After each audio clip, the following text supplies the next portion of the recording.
Assalomu alaykum, hurmatli talabalar. Bugungi onlayn darsimiz biznesni tadqiq etish usullari faniga bag'ishlangan. 7-chi ma'ruzamizni ochib beramiz. 7-chi ma'ruzamiz xalqaro tadqiqot va tahlil kompaniyaning resurslari mavzusiga bag'ishlangan. Rejamiz 3ta savoldan iborat. Birinchi savolimiz professional tadqiqot va tahlil kompaniyaning global iqtisodiyot va biznes ekotizimidagi o'rni va roli. Ikkinchi savolimiz asosiy biznes modellari, mahsulotlar va xizmatlar. Uchinchi savolimiz professional tadqiqot va tahlil kompaniyaning global iqtisodiyot va biznes ekotizimidagi o'rni va roli. Birinchi savolimizni ochishga harakat qilamiz. Birinchi savolimiz professional tadqiqot va tahlil kompaniyaning global iqtisodiyot va biznes ekotizimidagi o'rni va roliga bag'ishlangan. Birinchidan biznes ekotizim bu nima degan savolga javob beramiz. Biznes ekotizim bu kompaniyalar bir-biriga ta'sir ko'rsatadigan jarayonlarni amalga oshirishi mumkin bo'lgan muhit. Shu orqali ular kompleks o'zaro aloqani va birgalikda rivojlanishni ta'minlaydi. Bundan tashqari, bunday jarayonlarning yuzaga kelishi hamkorlikda innovatsion rivojlanish bilan yaqin bog'liq bo'lib, bu alohida tadqiqotlik subyektlarning raqobatbardoshligini ta'minlash va hozirgi davrda eng yangi mahsulotlarni yaratish imkonini beradi. Natijada biznes ekotizim doimiy o'sib borayotgan iste'mol talabini yagona makonda qondirishning bir usuliga aylanadi. Turli bozorlarga murojaat qilishga hojat qolmaydi. Muhim jihat shundaki, taqdim etilgan ta'rif ekotizim tushunchasiga muayyan rollar va qadriyat yo'nalishlarini kiritadi. Bu esa muayyan subyektning ekotizimning umumiy tuzilishidagi o'rniga va uning bajaradigan funksiyalariga asoslanadi. Masalan, material yetkazib beruvchi funksiyasi. Shuningdek, taqdim etilgan ta'rif ekotizimni alohida faoliyat tarmoqlari bilan solishtirish imkoniyati istisno qiladi, chunki ekotizim faqat bir-biriga bog'langan bir necha funksiyalar to'plami sifatida ko'riladi. Boston Consulting Group o'z tadqiqotida biznes ekotizim tushunchasiga boshqa ma'noni beryapti. U bir necha kompaniyalar o'rtasidagi hamkorlik munosabatlarini taklif etishga asoslanadi. Bundan hamkorlik natijasiga kompaniyalar alohida faoliyat yuritgan holatda erisha olmagan sifatli va miqdoriy natijalarga erishadilar. Shu yerda shuni ta'kidlash joizki, biznes ekotizim sinergetik effektga erishish imkoniyatlariga asoslangan. Bu effekt bir necha kompaniyalarni birlashtirish va potensial innovatsion asos yaratish orqali hosil bo'ladi. Bundan har bir korxonaning alohida raqobat afzalliklarini birlashtiradi. Sinergetik effekt esa ushbu afzalliklarni yanada kuchaytiradi. chunki ular birgalikda yo'naltirilgan ta'sir vektori orqali amalga oshiriladi.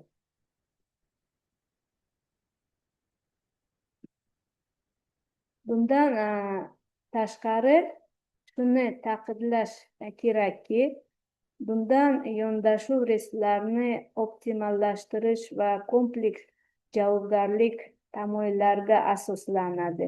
Subyektning ekotizim tuzishdagi ish konfiguratsiyasi, mijozning vazifalari va ehtiyojlariga qarab tanlanadi. Hozirgi bosqichda 3 asosiy turdagi biznes ekotizimni ajratish mumkin. Ularning har biri o'ziga xos xususiyatlarga ega. Qarorlar ekotizimi, transaksiyalar ekotizimi, o'z-o'zini rivojlanishchi klaster organizatsiya ekotizimi. Bu rasmda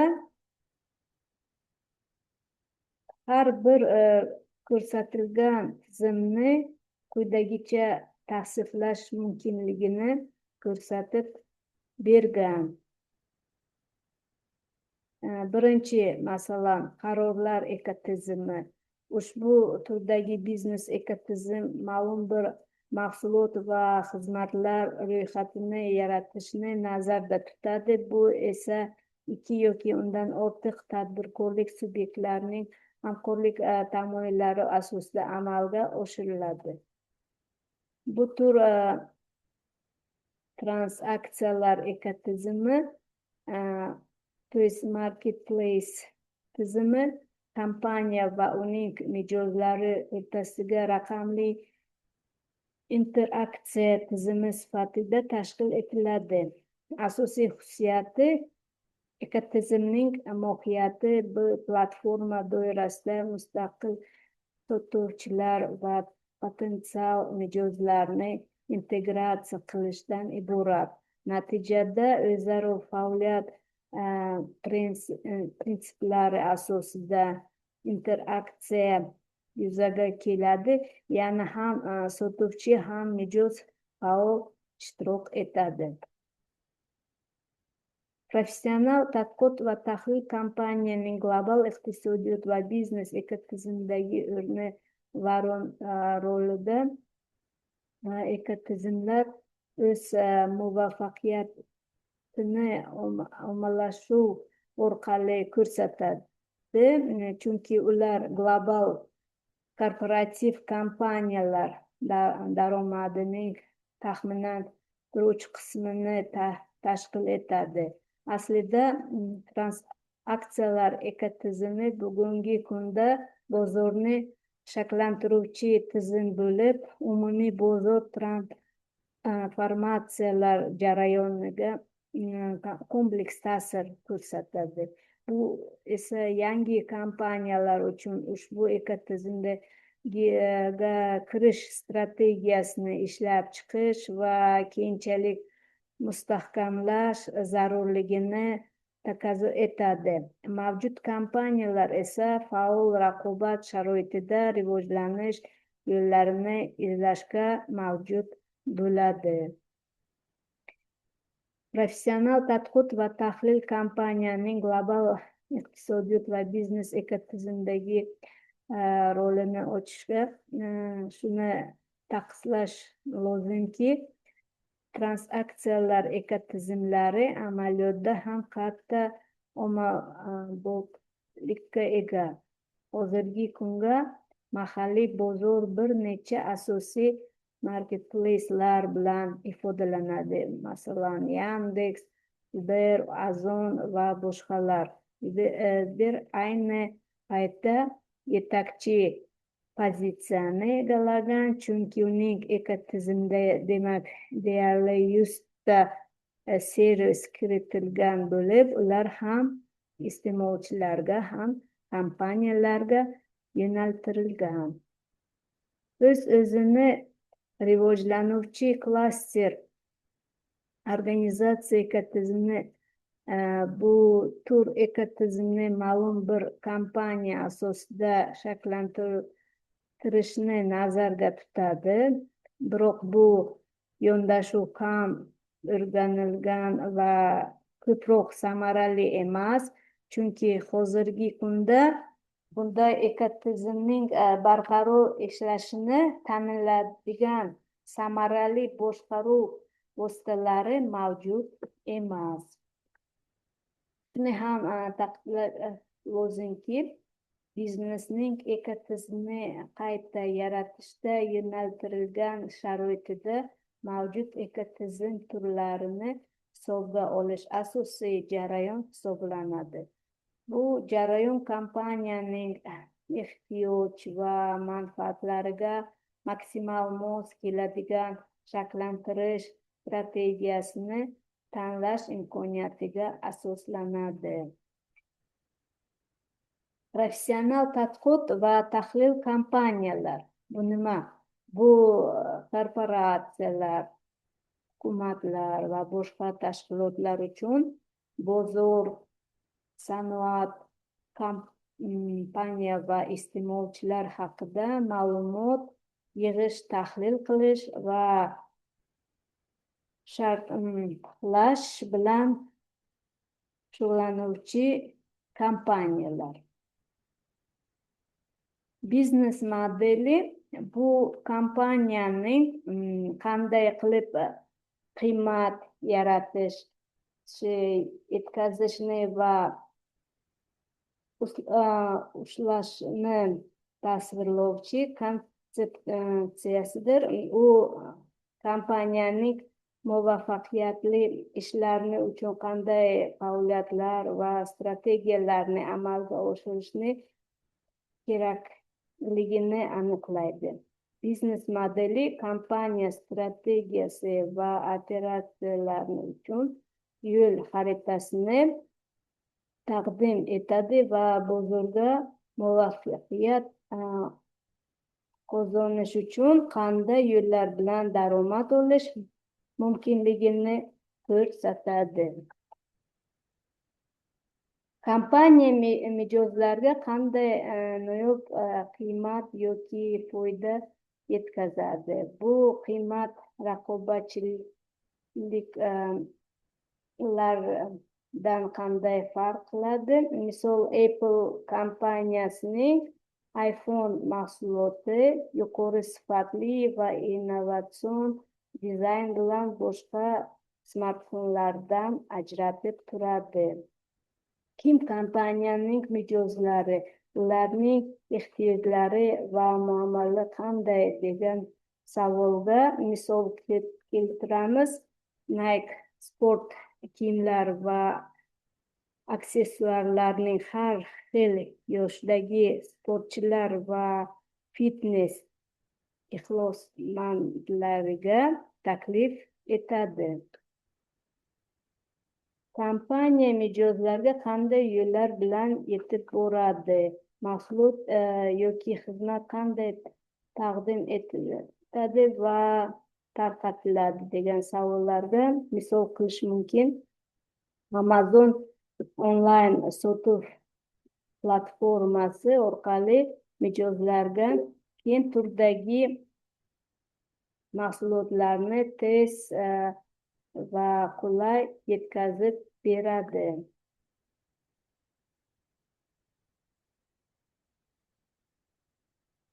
Kompaniya mijozlar bilan qanday aloqalar o'rnatadi va saqlaydi? Mijozlarni jalb qilish va ularni ishlash strategiyalarini qanday? Misol, Starbucks mijozlar bilan yaqin aloqalar o'rnatish uchun sodiqlik dasturlari va shaxsiy xizmatlarni taklif etadi. Kompaniya qanday qilib daromad oladi? Mahsulot yoki xizmat uchun qanday narxlash strategiyalarini qo'llanadi? Bu yerda misol keltirish mumkin. Microsoft Office dasturiy ta'minoti obuna modeli orqali daromad oladi. Kompaniya muvaffaqiyatli ishlari uchun qanday risklarga ega bo'lishi kerak? Bunda inson kapitali, moliyaviy risklar, intellektual mulk va boshqalar kiradi.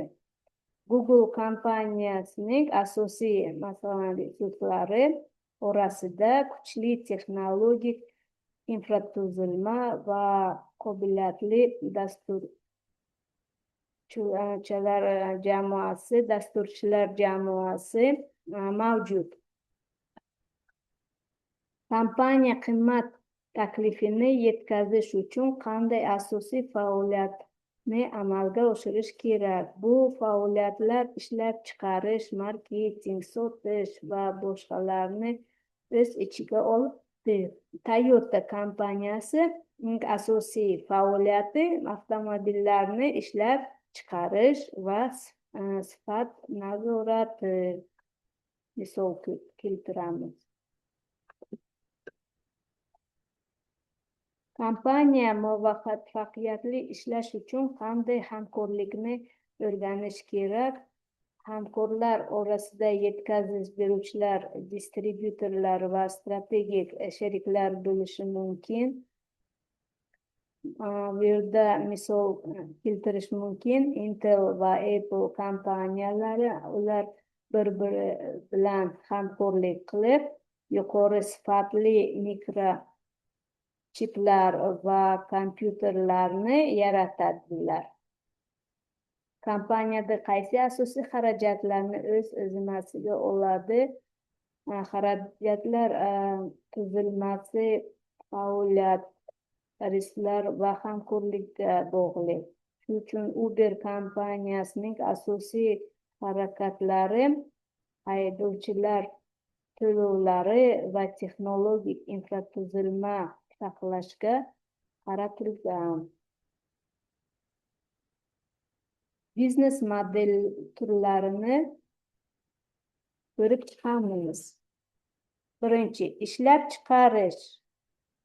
Bu yerda kompaniya mahsulotlarni ishlab chiqaradi va sotadi. Misol, Tesla avtomobillarni ishlab chiqaradi va xaridorlarga sotadi. Biznes model turlarini ikkinchisi abonement. Mijozlar xizmat yoki mahsulotdan foydalanish uchun obuna bo'ladi. Misol, Netflix oylik obuna asosida video kontenti taqdim etadi. Uchinchi turi franchising. Kompaniya o'z brendi va biznes modelini boshqa tadbirkorlarga litsenziya qiladi. McDonald's restoranlari franchising modeli asosida faoliyat olib boryapti.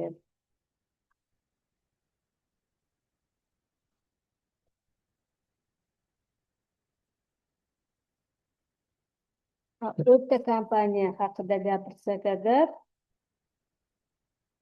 kompaniya boshqa tomonlar o'rtasida vositachilik qiladi. Misol, uy egalarini va sayohatchilarini birlashtiryapti.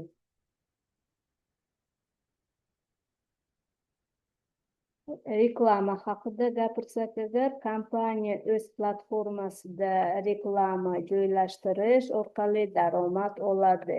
Facebook masalan, foydalanuvchilar ma'lumotlariga asoslangan reklama xizmatlarini taklif etadi.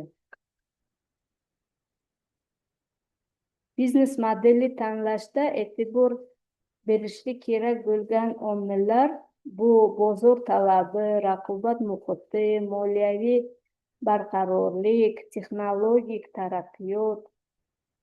Bozor talabi mijozlarning ehtiyojlari va istaqlarini qanday degan savolga javob berish kerak. Bozor qanchalik katta va o'sish potensiali qanday hozir raqobat muhitini o'rganishda yana ikkita savolga javob berish kerak. Bozorda qanday raqobatchilar mavjud? Kompaniya raqobatchilardan qanday farq qiladi? Endi moliyaviy barqarorlikcha gapirsa agar, bu yerda ham ikkita savol tuzadi. Biznes modeli kompaniyaga barqaror daromad keltiradimi? Xarajatlar va daromadlar muvozanati qanday hozirgi paytda degan savollarga javob berish kerak. Texnologik taraqqiyotda bu shunaqa omilki, uni o'rganish uchun biz quyidagi savollarga javob topishimiz kerak. Texnologiyalar qanday o'zgarishlar kiritish mumkin? Texnologik innovatsiyalar qanday imkoniyatlar yaratadi degan savollarga javob topish kerak bo'ladi.